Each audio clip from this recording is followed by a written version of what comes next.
காலத்தால் அழியாத மத சார்பற்ற நடுநிலை தவறாத உங்கள் குரல். ஸ்லோன் மீடியா நெட்வொர்க்கின் இரவு நேர செய்தி அறிக்கைகள். முதலில் தலைப்புச் செய்திகள். அம்பாறையில் அனுஷ்டிக்கப்பட்ட வீரமுனை படுகொலை நினைவு நாள். துப்பாக்கி சூட்டில் இளைஞர் ஒருவர் காயம். இரவோடு இரவாக திருக்கேஸ்தீவர ஆலயத்தில் அத்துமீறிய அரசு அதிகாரிகள் எழுந்துள்ள குற்றச்சாட்டு. இபிஎஃப் இடிஎஃப்ஐ ஒன்றிணைக்கும் முடிவு. வீதிக்கு இறங்க தயாராகுமாறு ஒட்டுமொத்த உழைக்கும் மக்களுக்கு அழைப்பு. சர்வதேச அளவில் ஸ்ரீலங்கன் விமான சேவைக்கு தடை விதிக்கப்பட்ட அபாயம். கையடக்க தொலைபேசிக்காக மாணவியின் விபரீத முடிவு. கொடூரமாக தாக்கப்பட்டு நடுவீதியில் கைவிடப்பட்ட சிறுமிக்கு அறுவை சிகிச்சை. கொழும்பு மெகசின் சிறைச்சாலை தாக்குதல் சம்பவத்தை நேரில் பார்த்ததாக கூறும் நபர் வெளியிட்டுள்ள தகவல்.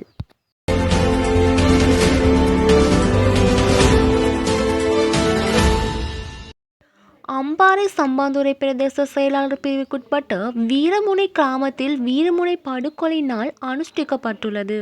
நேற்று வீரமுனை சிந்தாயத்திரை பிள்ளையார் ஆலயத்திற்கு முன்பாக உள்ள படுகொலை நினைவு தூபியில் இந்த நிகழ்வு இடம்பெற்றுள்ளது.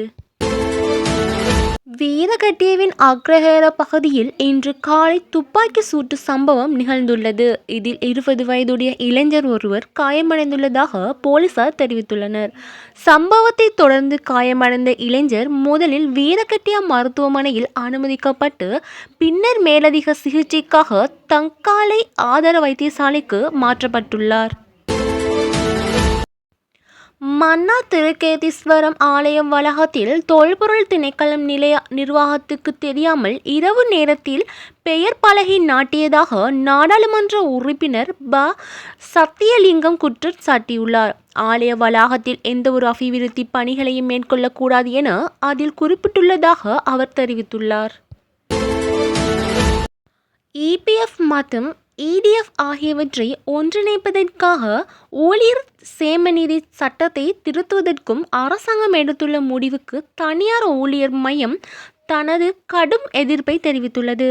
இது தொடர்பாக ஊழியர் அமைச்சரிடம் ஒரு கோரிக்கை மனுவை சமர்ப்பிப்பதற்காக மையத்தின் பிரதிநிதிகள் குழு நாரஹேன்பிட்டியில் உள்ள ஊழியர் அமைச்சகத்திற்கு சென்றுள்ளது. சர்வதேச அளவில் ஸ்ரீலங்கன் விமான சேவைக்கு தடை விதிக்கப்படும் கடுமையான அபாயம் ஏற்பட்டுள்ளதாக சிவில் செயற்பாட்டாளர் தினேஷ் டி அல்விஸ் தெரிவித்துள்ளார். சர்வதேச அளவில் மேற்கொள்ளப்பட்ட விசாரணை ஒன்றின் அடிப்படையிலேயே இந்த ஆபத்து ஏற்பட்டுள்ளதாக அவர் குறிப்பிட்டுள்ளார். சிவில் விமான சேவைகள் அதிகார சபையில் இடம்பெற்றுள்ளதாக கூறப்படும் பல்வேறு முறைகேடுகள் தொடர்பில் இந்த விசாரணைகள் முன்னெடுக்கப்படுகின்றது. பதுளை மஹியங்கனை வெலம்போட போலீஸ் பிரிவிற்குட்பட்ட பம்பரகஹல பிரதேசத்திலிருந்து கையடக்க தொலைபேசியை கொடுக்கவில்லை என்று மனவேதனை காரணமாக 16 வயது பாடசாலை மாணவி ஒருவர் உயிரை மாய்த்துள்ளார். இம்முறை கல்வி பொது தராத சாதாரண தரம் தோற்றிருந்த மாணவியை இவ்வாறு உயிரிழந்துள்ளார். மாணவியின் மரண விசாரணையை யட்டிநுவர திடீர் மரண விசாரணை அதிகார சேனகர் கருணாத்தன மேற்கொண்டுள்ளார். கண்டி வத்துக்காமம் போலீஸ் பிரிவிற்குட்பட்ட யடிராவண பகுதியில் தாயினால் வீதியில் கைவிடப்பட்டு சென்ற 4 வயது சிறுமிக்கு அறுவை சிகிச்சை செய்த வைத்தியர் முடிவு செய்துள்ளனர். நேற்று காலை மணியளவில் முச்சக்கர வண்டியில் வந்த தாயொருவர் குழந்தையை நடுவீதியில் இறக்கிவிட்டு முச்சக்கர வண்டியில் தப்பி சென்றிருந்தார். மெகசின் சிறைச்சாலையில் கைதிகளுக்கும் அதிகாரிகளுக்கும் இடையே ஏற்பட்ட வாக்குவாதத்தை தொடர்ந்து இரும்பு கம்பிகள் மற்றும் தடிகளால் கைதிகள் கடுமையாக தாக்கப்பட்டதாக நேரில் பார்த்த நவோத் தில்சான் தெரிவித்துள்ளார். வைத்தியசாலைக்குள்ளும் தாக்குதல் தொடர்ந்ததாகவும் உயிரை காப்பாற்ற இறந்தது போல் நடித்ததாகவும் அவர் குறிப்பிட்டுள்ளார். இத்துடன் இரவு நேர செய்தி அறிக்கைகள் முடிவடைகின்றன. மீண்டும் சந்திக்கலாம். நன்றி.